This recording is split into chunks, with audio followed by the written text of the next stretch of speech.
जय हिंद फ्रेंड्स, आप सभी का स्वागत है आपके अपने YouTube channel Pramod sir Varanasi में। फ्रेंड्स, आज की इस वीडियो में हम लोग कवर करने वाले हैं उत्तर प्रदेश के करंट अफेयर को। 6 मंथ का जो करंट अफेयर है, जनवरी से लेकर जून 2024 तक करंट अफेयर को कवर करेंगे।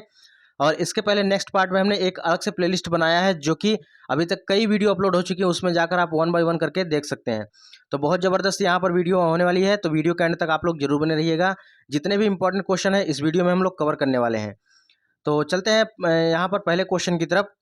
कह रहा कि उत्तर प्रदेश की ग्रीन हाइड्रोजन पहल की लक्ष्य क्षमता क्या है। तो उत्तर प्रदेश की ग्रीन हाइड्रोजन पहल की लक्ष्य क्षमता क्या है? 1 मिलियन टन है। क्या भैया? 1 मिलियन टन है। अच्छे से याद रखिएगा, बहुत इंपॉर्टेंट है। अगले क्वेश्चन की तरफ चलते हैं। यह क्वेश्चन तो भैया बहुत ज़्यादा इंपॉर्टेंट, इसको आप ट्रिपल स्टार में शामिल करिए। ये ट्रिपल स्टार में शामिल है। फाइलेरिया को खत्म करने का लक्ष्य। तो उत्तर प्रदेश सरकार का कब का लक्ष्य है कि फाइलेरिया को खत्म कर देना है, फाइलेरिया को समाप्त कर देना है? तो उत्तर प्रदेश सरकार का लक्ष्य है 2026 तक। 2026 तक यूपी गवर्नमेंट का लक्ष्य है कि फाइलेरिया को 2026 तक खत्म कर देना है। और इसी साथ पढ़ लेते हैं कि भारत में कब तक लक्ष्य रखा गया है। पूरे भारत में, पूरे विश्व में एक साथ आपको मिल जाएगा। तो भारत सरकार का लक्ष्य रखा गया है 2027 तक। वहीं पर विश्व का लक्ष्य रखा गया है 2030 तक।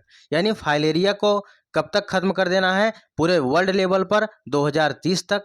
अगर इंडिया लेवल की बात करें, यानी भारत सरकार की अगर बात करें, 2027 तक। अगर उत्तर प्रदेश गवर्नमेंट की बात करें, उत्तर प्रदेश गवर्नमेंट कब तक खत्म कर देगी फाइलेरिया को? तो यह लक्ष्य रखा है 2026 तक, यानी 26, 27, 30। यानी उत्तर प्रदेश सरकार 2026 तक खत्म करेगी फाइलेरिया को, भारत सरकार 2027 तक, और विश्व में पूरे वर्ल्ड लेवल पर 2030 तक। बहुत इंपॉर्टेंट क्वेश्चन है। अब अगले क्वेश्चन की तरफ चलते हैं। अगला क्वेश्चन है भारत सरकार के प्रमुख लक्ष्य जिसे खत्म करना है। जैसे यहाँ पर ऊपर हमने पढ़ा है कि फाइलेरिया को खत्म करने का लक्ष्य, और नीचे यहाँ पर है भारत सरकार के प्रमुख लक्ष्य जिसे खत्म करना है। जैसे एड्स कब तक खत्म करना है? 2030 तक। यानी पूछेगा कि भारत सरकार द्वारा एड्स को खत्म करने का लक्ष्य कब तक रखा गया है? 2030 तक, यानी वर्ष 2030 तक। वहीं पर मलेरिया की बात करें तो मलेरिया भी 2030 तक, यानी मलेरिया और एड्स 2030 तक भारत सरकार का लक्ष्य है, इसे खत्म करना है। वहीं पर टीबी की बात करें, ट्यूबरकुलोसिस की बात करें, 2025 तक लक्ष्य रखा गया है। सिकल सेल एनीमिया 2047 तक। यह क्वेश्चन इंपॉर्टेंट है, ठीक है। वैसे तो सभी क्वेश्चन अपने आप में इंपॉर्टेंट है, लेकिन ये वाला क्वेश्चन बहुत ज़्यादा इंपॉर्टेंट है। सिकल सेल एनीमिया को कब तक रखा गया है लक्ष्य कि इसको खत्म करना है? 2047 तक। चलिए नेक्स्ट क्वेश्चन पे चलते हैं। अगला क्वेश्चन है उत्तर प्रदेश सरकार के प्रमुख लक्ष्य जिसे प्राप्त करना है, जिसे खत्म करना है। इसको एक लाइन में देख लेते हैं। देखिए, फाइलेरिया को खत्म करने का लक्ष्य कब तक रखा गया? उत्तर प्रदेश सरकार का लक्ष्य कब तक है? 2026 तक। यानी 2026 तक उत्तर प्रदेश सरकार का लक्ष्य है कि फाइलेरिया को खत्म कर देना है। नेक्स्ट बात करते हैं $1 ट्रिलियन, ठीक है। $1 ट्रिलियन की जीडीपी का लक्ष्य रखा गया है 2027 तक। यानी उत्तर प्रदेश सरकार का जो लक्ष्य है $1 ट्रिलियन का, वो कब तक हो जाएगा? 2027 तक। नेक्स्ट है सेंट्रल विस्टा की तर्ज पर नई विधानसभा। सेंट्रल विस्टा की तर्ज पर नई विधानसभा को बनाने का लक्ष्य रखा गया है 2027 तक। नेक्स्ट है 100% इलेक्ट्रिक वाहन का लक्ष्य रखा गया है 2030 तक। यानी उत्तर प्रदेश में 100% इलेक्ट्रिक वाहन का लक्ष्य रखा गया वर्ष 2030 तक। नेक्स्ट है 15% वन क्षेत्र का लक्ष्य रखा गया है 2030 तक। और मथुरा में जीरो कार्बन उत्सर्जन का लक्ष्य रखा गया है 2041 तक। यह क्वेश्चन बहुत इंपॉर्टेंट है, ठीक है, 2041 तक। नेक्स्ट है गंगा एक्सप्रेसवे का पूरा करने का लक्ष्य रखा गया है 2025 तक। गंगा एक्सप्रेसवे, ठीक है, गंगा एक्सप्रेसवे का लक्ष्य रखा गया है 2025 तक, 594 किलोमीटर। चलिए आगे चलते हैं अगले क्वेश्चन की तरफ। उत्तर प्रदेश राज्य के पुलिस विभाग ने किस महिला क्रिकेटर को डीएसपी नियुक्त किया है? तो उत्तर प्रदेश राज्य के पुलिस विभाग ने किस महिला क्रिकेटर को डीएसपी नियुक्त किया है? तो यह दीप्ति शर्मा को नियुक्त किया है। कब भैया? दीप्ति शर्मा को नियुक्त किया है। बात करें डीएसपी का फुल फॉर्म, तो डिप्टी सुपरिंटेंडेंट ऑफ पुलिस होता है। क्या होता है डीएसपी का पूर्ण रूप? डिप्टी सुपरिंटेंडेंट ऑफ पुलिस होता है। यानी उत्तर प्रदेश राज्य के पुलिस विभाग ने किस महिला क्रिकेटर को डीएसपी नियुक्त किया है? तो दीप्ति शर्मा को नियुक्त किया है। अगला क्वेश्चन है, नागरिक उड्डयन मंत्रालय ने किस हवाई अड्डे के पास आदि योगी शिव की 242 फीट ऊंची प्रतिमा स्थापित करने की मंजूरी दी है? तो नोएडा इंटरनेशनल एयरपोर्ट में। क्वेश्चन को फिर से एक बार पढ़ते हैं कि नागरिक उड्डयन मंत्रालय ने किस हवाई अड्डे के पास आदि योगी शिव की 242 फीट ऊंची प्रतिमा स्थापित करने की मंजूरी दी है? तो यह नोएडा इंटरनेशनल एयरपोर्ट के पास। आगे आगे चलते हैं। उत्तर प्रदेश के किस जिले में महाकवि भारतियार जी की प्रतिमा बनी है? तो यह उत्तर प्रदेश के वाराणसी में बनी है। अगला क्वेश्चन है, मर्यादा मूर्ति स्टैच्यू ऑफ डिग्निटी कहाँ पर है? तो मर्यादा मूर्ति statue of dignity Uttar Pradesh के अयोध्या में स्थित है। अगला क्वेश्चन है, महाराजा सुहेलदेव की प्रतिमा कहाँ पर बनाई गई? तो महाराजा सुहेलदेव की प्रतिमा बहराइच में। अगला क्वेश्चन है कि चौधरी चरण सिंह की प्रतिमा कहाँ पर है बनाई गई? तो यह मुरादाबाद में। लक्ष्मण और उर्मिला जी की प्रतिमा यह लखनऊ में। अगला क्वेश्चन है, वाराणसी में काशी रोपवे के डिजाइन और थीम के पीछे क्या प्रेरणा है? जब भी देखिए कोई चीज़ डिजाइन की जाती है या किसी चीज़ का निर्माण किया जाता है, उसके पीछे किसी न किसी चीज़ का थीम होता है। तो उसी प्रकार वाराणसी में काशी रोपवे के डिजाइन और थीम के पीछे किसकी प्रेरणा है? भगवान शिव की प्रेरणा है। किसकी भैया? भगवान शिव की प्रेरणा है, क्योंकि काशी यानी वाराणसी भगवान शिव की नगरी को कहा जाता है, भगवान शिव की नगरी कहा जाता है। तो इन्हीं के थीम पर यह काशी रोपवे डिजाइन किया जा रहा है। अगला क्वेश्चन है, स्वच्छ सर्वेक्षण के अनुसार यूपी का कौन सा शहर स्वच्छ शहर घोषित किया गया है? यानी एक स्वच्छ सर्वेक्षण किया गया। स्वच्छ सर्वेक्षण के अनुसार यूपी का कौन सा शहर सबसे स्वच्छ शहर घोषित किया गया है? तो गाजियाबाद को सबसे स्वच्छ शहर में शामिल किया गया है। वहीं पर अगर भारत की बात करें तो भारत का सबसे स्वच्छ शहर कौन सा है? इंदौर है, सूरत है। ठीक है, इंदौर और सूरत। नेक्स्ट है, भारत का सबसे स्वच्छ राज्य की अगर बात करें तो राज्य कौन सा है? महाराष्ट्र है। ठीक है, याद रखिएगा, क्वेश्चन में कंफ्यूज मत होइएगा। अगर पूछेगा यूपी का कौन सा सबसे स्वच्छ शहर है तो गाजियाबाद है। अगर पूछेगा भारत का सबसे स्वच्छ शहर कौन सा है? इंदौर है, उसके बाद सूरत है। वहीं पर अगर बात करें, कहे कि भारत का सबसे स्वच्छ राज्य कौन सा है, तो यह महाराष्ट्र हो जाएगा। नेक्स्ट है, गंगा के किनारे सबसे स्वच्छ शहर कौन सा है? तो गंगा के किनारे सबसे स्वच्छ शहर वाराणसी और प्रयागराज है। देखिए यहाँ पर देखिए एक साथ सभी क्वेश्चन मिल जा रहे हैं आपको। अगर इसी प्रकार पूरा डिटेल में पढ़ना चाहते हैं और 6 महीने का करंट अफेयर है तो वीडियो के डिस्क्रिप्शन बॉक्स में पूरा डिटेल से बताया गया है। जो यूपी जीके की ई बुक है, कैसे आपको लेना है और कैसे आप परचेज करके इसको पढ़ सकते हैं, तो वीडियो के डिस्क्रिप्शन बॉक्स में एक बार चेकआउट जरूर करिए। नेक्स्ट है, यूपी का सर्वोच्च नागरिक सम्मान कौन सा है? यूपी का सर्वोच्च नागरिक सम्मान यश भारती पुरस्कार है। अगला क्वेश्चन है, अयोध्या में ईवी यानी इलेक्ट्रिक व्हीकल ऑटो रिक्शा सेवा किसने शुरू की? तो ऊबर ने शुरू की है। अयोध्या में ईवी ऑटो रिक्शा सेवा किसने शुरू की? ऊबर ने शुरू की है। चलिए यहाँ पर एक बार फिर से रिवाइज करते हैं, फिर आगे चलते हैं। एक इसका क्विक रिवीजन कर लेते हैं ताकि इसी वीडियो में आपको अच्छे से याद भी हो जाए। चलिए सबसे पहला क्वेश्चन है, उत्तर प्रदेश की ग्रीन हाइड्रोजन पहल की लक्ष्य क्षमता क्या रखी गई है? तो यह 1 मिलियन टन रखी गई है। फाइलेरिया को खत्म करने का लक्ष्य अगर उत्तर प्रदेश गवर्नमेंट की बात करें 2026 तक रखा गया है। वहीं पर अगर भारत सरकार की बात करें 2027 तक। वहीं वर्ल्ड लेवल की बात करें, वर्ल्ड लेवल पर फाइलेरिया को खत्म करने का लक्ष्य रखा गया है 2030 तक रखा गया है। चलिए नेक्स्ट है, भारत सरकार के प्रमुख लक्ष्य जिसे खत्म करना है उसका लक्ष्य कब कब रखा गया है? जैसे एड्स को खत्म करने का लक्ष्य रखा गया है 2030 तक। वहीं मलेरिया को खत्म करने का लक्ष्य रखा गया है 2030 तक, ये भी 2030 तक खत्म करना है। और टीबी यानी ट्यूबरकुलोसिस को खत्म करने का लक्ष्य रखा गया है भारत सरकार के द्वारा 2025 तक। और सिकल सेल एनीमिया 2027 तक इसको खत्म करने का लक्ष्य रखा गया है। अगला क्वेश्चन है, उत्तर प्रदेश सरकार के प्रमुख लक्ष्य जिसे प्राप्त करना या खत्म करना है, इसका क्या क्या है?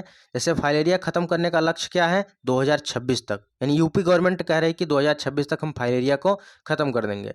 और $1 ट्रिलियन की जीडीपी का लक्ष्य रखा गया है 2027 तक रखा गया है। सेंट्रल विस्टा की तर्ज पर नई विधानसभा कब तक बन जाएगी? 2027 तक। और 100% इलेक्ट्रिक वाहन का लक्ष्य रखा गया है 2030 तक। 15% वन क्षेत्र का लक्ष्य कब तक रखा गया है? 2030 तक। वहीं पर मथुरा में जीरो कार्बन एमिशन यानी जीरो कार्बन उत्सर्जन का लक्ष्य रखा गया है 2041 तक। गंगा एक्सप्रेसवे को पूरा करने का लक्ष्य है 2025 तक। और इसकी लंबाई की बात करें तो 594 किलोमीटर इसकी लंबाई है फर्स्ट फेज की। अगला क्वेश्चन है, उत्तर प्रदेश राज्य के पुलिस विभाग ने किस महिला क्रिकेटर को डीएसपी के पद पर नियुक्त किया है? दीप्ति शर्मा को नियुक्त किया है। और वहीं डीएसपी का अगर पूर्ण रूप पूछे तो अगर बता सकते हैं कि डिप्टी सुपरिंटेंडेंट ऑफ पुलिस होता है। नेक्स्ट क्वेश्चन रिवीजन का है, नागरिक उड्डयन मंत्रालय ने किस हवाई अड्डे के पास आदि योगी शिव की 242 फीट ऊंची प्रतिमा स्थापित करने की मंजूरी दी है? तो नोएडा इंटरनेशनल एयरपोर्ट के पास। अगला क्वेश्चन, यूपी के किस जिले में महाकवि भरतियार जी की प्रतिमा बनी है? तो यह वाराणसी में बनी है। मर्यादा मूर्ति यानी स्टैचू ऑफ डिग्निटी कहाँ पर है? तो यह अयोध्या यानी वाराणसी अयोध्या यानी यूपी में स्थित बनाई गई है। अगला क्वेश्चन है, महाराजा सुहेलदेव की प्रतिमा कहाँ पर बनाई गई या कहाँ पर है? तो यह बहराइच में है। वहीं चौधरी चरण सिंह की प्रतिमा का अगर पूछे तो यह मुरादाबाद में, और लक्ष्मण और उर्मिला जी की प्रतिमा अगर पूछे तो यह लखनऊ में। चलिए रिवीजन का नेक्स्ट क्वेश्चन है, वाराणसी में काशी रोपवे के डिजाइन और थीम के पीछे की क्या प्रेरणा है? तो यह भगवान शिव की प्रेरणा, यानी हमने बताया ना, किसी चीज़ का अगर निर्माण होता है, किसी चीज़ का डिजाइन किया जाता है, उसके पीछे किसी न किसी चीज़ की प्रेरणा होती है। तो काशी में, वाराणसी में जो काशी रोपवे बन रहा है, इसके पीछे, इसके डिजाइन के पीछे किसकी प्रेरणा है? तो भगवान शिव की, क्योंकि वाराणसी जो है बाबा विश्वनाथ की नगरी है, काशी विश्वनाथ की नगरी है, भगवान शिव की नगरी, इसीलिए इनके प्रेरणा पर यह बनाया जा रहा है। अगला क्वेश्चन है, स्वच्छ सर्वेक्षण के अनुसार यूपी का कौन सा शहर सबसे स्वच्छ घोषित किया गया है? तो यह गाजियाबाद। वहीं पर भारत का सबसे स्वच्छ शहर कौन सा है? इंदौर है। दूसरे नंबर पर सूरत है।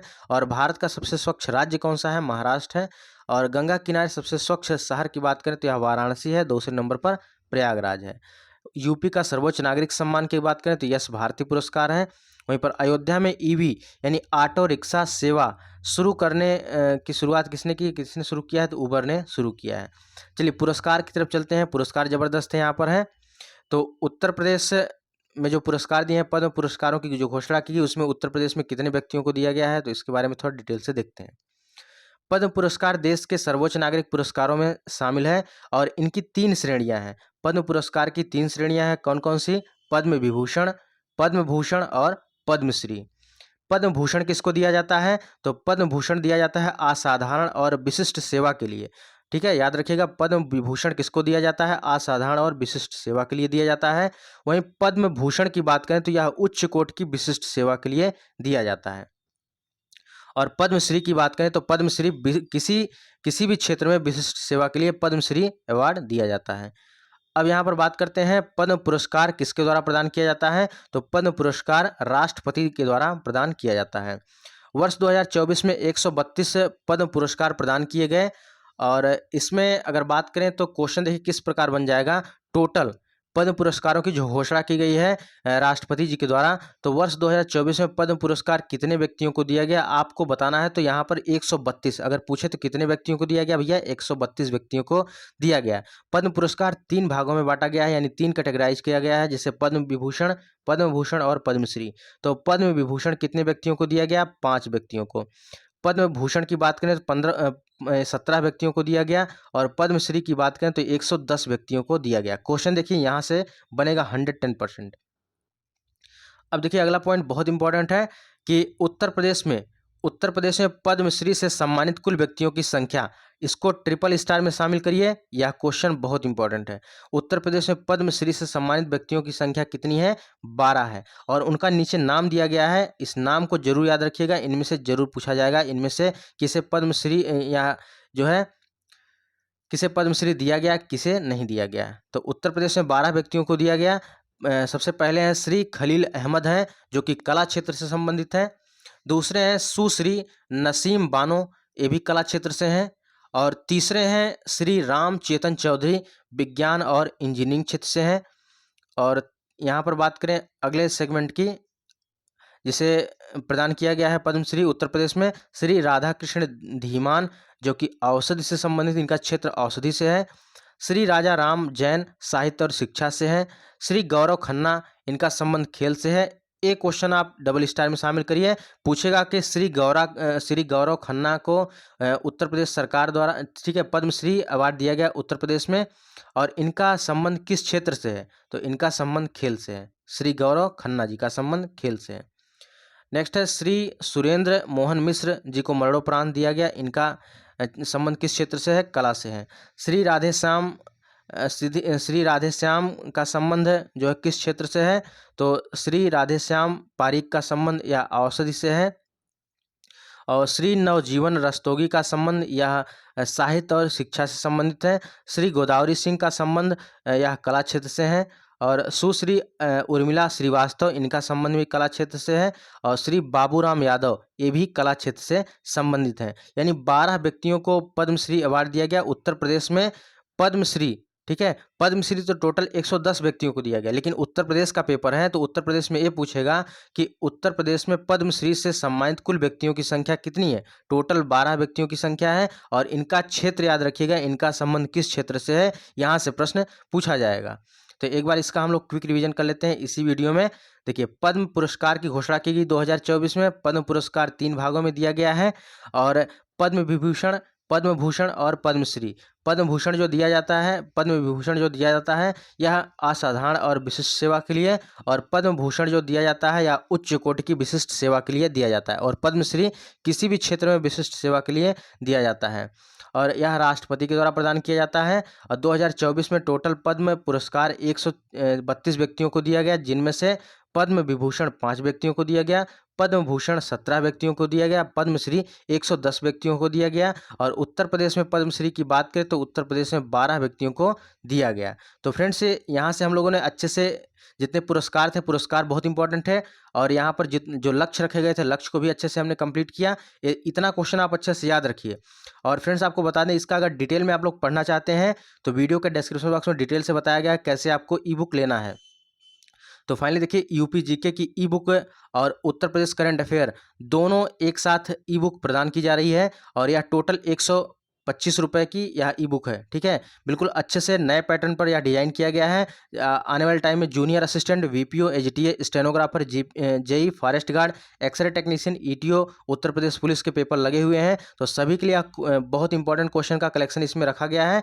जितने भी इंपॉर्टेंट टॉपिक बन सकते हैं सब कुछ इसमें से डिजाइन किया गया है। और इसके साथ 2 पीडीएफ आपको 125 रुपये में दी जा रही है। सबसे पहला UP special, UP special 234 page की है, ठीक है, 234 पेज की है। और करंट अफेयर जो है 44 पेज की है।